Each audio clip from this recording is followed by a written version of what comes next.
Sumasakit ba yung likod nyo, katawan nyo sa umaga? O pareho tayo, sumasakit sa likod. Bakit po yan? Ano tong morning stiffness? O tingnan natin na kung ano gagawin. Kasi pag hindi natin to aagapan, pwede tayo mapilay, mag-i-spasm yan, sasakit yung likod natin. Ito mga possible causes, pwedeng arthritis po yan. Okay? Merong osteoarthritis, arthritis ng pagkaedad. Pag osteoarthritis, 1 hour pagising mo sa umaga, galaw-galaw ka, lakad-lakad ka. Pag nawala na mabilis, osteoarthritis. Kung 3 hours, 4 hours, masakit pa rin yung katawan mo, kailangan hapon pa mawawala. Baka ibang mas serious arthritis like rheumatoid arthritis or inflammatory arthritis. Papacheck tayo sa doktor. Yung mga joints natin, meron siyang parang tubig sa loob synovial fluid. Ang problema, pag tumatanda o buong gabi hindi natin ginagalaw, itong fluid sa joints parang nagiging gelatin, tumitigas. Kaya matigas yung kamay natin, di ba? Tigas ng mga joints, lalo na kung may mga konting injury, tigas ng leeg, tigas ng likod, di ba? Tigas ng tuhod, tigas ng paso. Kailangan ginagalaw-galaw unti-unti. So, pwedeng ito lang yan. Meron ding problem na another cause, low cortisol. Pero normally naman, bababa cortisol sa gabi, tataas sa umaga. So, pag low cortisol, minsan daw tumataas yung inflammation.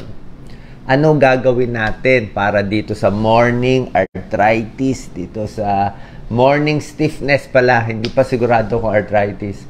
Pag nakahiga, dapat yung joints mo medyo stable. Yan, no? Support mo sa pillow sa gabi. Pwedeng medyo warm, di ba? Kung masyadong malamig, yung aircon, maninigas, magka-cramps. Bago matulog sa gabi, doon ka pwede mag-stretch.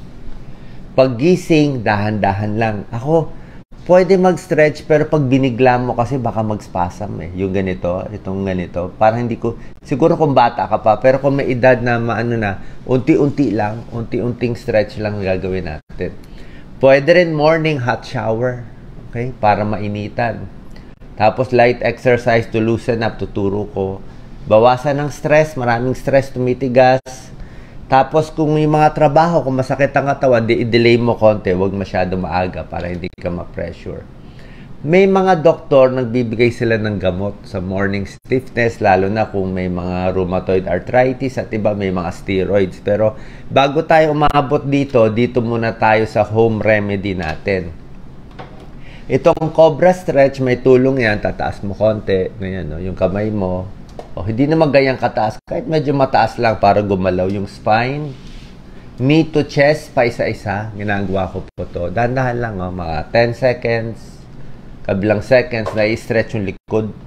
Okay. Pwede rin sabay dalawa. Dahan-dahan lang. Ha? Unti-unti lang, ha? Lalo na sa may edad.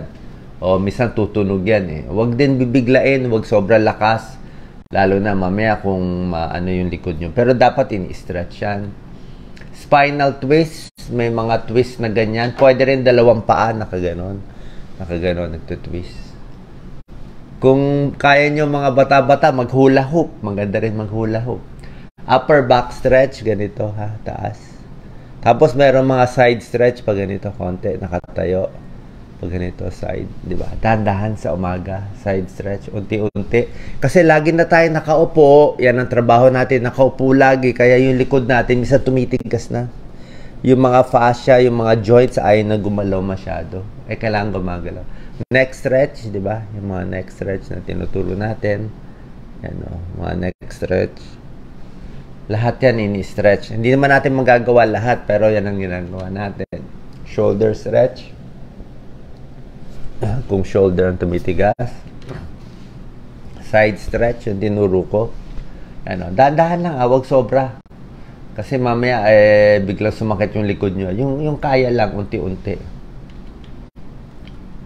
Ito, squat stretch. Ito dapat nakahawak siya. Mahirap yung ganito, wala siyang hawak. Nakahawak sa silya, nakahawak sa dingding. Nakatukod ganito. Quad stretch. Yan. Tapos yung kabila. Ito, quadriceps sa harap. Ito, calf stretch sa binti. Ito ini-stretch. Ina-atras sa sinutulak. Maganda po yan, ini-stretch to. Bago maglakad, ha? Mga 10 seconds, 2 times a day. Tapos yung iba naman, ito masyado na mataas to, baka hindi nyo na kaya, 110 na yan. Pero normally, mga 90 lang o 80, 90, pwede na yan. O, dahan-dahan na pag-stretch, dapat may konting sakit, pero hindi dapat sobra sakit. Pwede to cat and camel, ayan o, cat and camel, para gumalaw ang spine. Cat and camel, pampaluwag na likod. Pwede to parang Arab stretch, child pose, ito. Minsan tumutulong pa yung likod niya. No? Pwede naman. Tapos yung sinasabi kong kaliwa kanan para sa spine. Okay. Tapos pwede rin yung stretch na ganito. Ito lagi kong ginagawa. Ito yung masarap to sa akin eh. Hindi lang tayo makatayo, may mic. Tapos yung pag ganito ginagawa ko. Yung tinuturo ko sa back. Basta gumalaw-galaw lang yung likod. Sa morning, galaw-galaw para mawala yung mga matitigas. So, low impact lang sa umaga, lakad-lakad, galaw-galaw, di ba? Pag kung may edad na, lakad-lakad lang. Fish oil, pwede rin. Anti-inflammatory diet, healthy diet. Tapos yung mga pain relievers, hindi ko masyado sinasuggest. Mas gusto ko yung hot pack na lang, natural na lang, tsaka masahe.